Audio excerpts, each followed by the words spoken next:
नमस्कार सांग माने मु लिपि आपण मानक स्वागत करुच्ची आज वीडियो को सांग माने एबे तो वर्षा दिन आरंभ होईची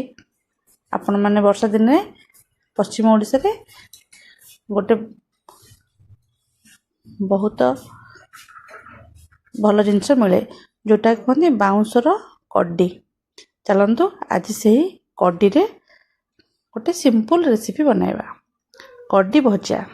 प्रथमे मुझे लुहार कड़े व्यवहार करछि कहीं भजा भजी कला बेले आपण लुहार कड़े रे भल भाव होता है से मुझे सोरिष फुटे देछि सोरिष तेल पकईली आउ कि सोरिष फुटे आपण पंचफुटन फुटे पारे तापर किछि कंचा लंका को एभली भाव में दुई फाड़ करके पकई नौछि कंचा लंका पकई सारा पर मुझे देखंतु कंचा लंका टिके भाजी हो गले वर्तमान से किछि भृषंग पत्र पकई नेली भृषंग पत्र आप ऑप्शनल तापरे बहुत गुड़े रसुण पकई कारण कड्डी भजारे रसुण आ कंचा लंकार फ्लेवरटा बेसी भल लगी था टिके रसुण हो आसले से मु कड्डी धोईकी रखी से कड्डी को पकई नेबी देखंतु वर्तमान कड्डी को आमे इथिरे पकई नबा आपण जते रंग पाई करूछंदी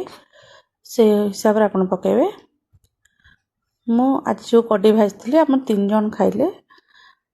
कारण एटा भाजी देले बहुत कम हो जाय थाए देखंतु आपको जिते पतला पतला ही कटा है तो भल कड्डी को पकई सारा पर एथिरे आमे भल भाव को मिसई नबा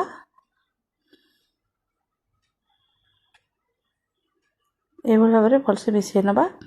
तापर एथिरे लुण आउ हळदी आउ कौनसी मसला किछि मु देनी केवल लुण हळदी पकईकरी आपण आको गैस रो फ्लेम स्लो करी तावारे किंबा कड़े रे भाजी नेबे पूरा खाइबा को बहुत टेस्ट लगी थाए देखो ये भाव में मिसई सारा पर आपन ताको पूरा जोटा कि संबलपुरी लैंग्वेज रे कहसन मस मसा तेल भर से भाजी नेबे आउ तापरे आपन आको देखो एमती खेले की रखले जल्दी होता है एबे हमर कड्डी भजा प्राय हो सारानी वीडियोटी संपूर्ण भाव देखि धन्यवाद सांग माने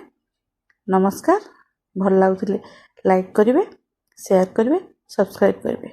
धन्यवाद।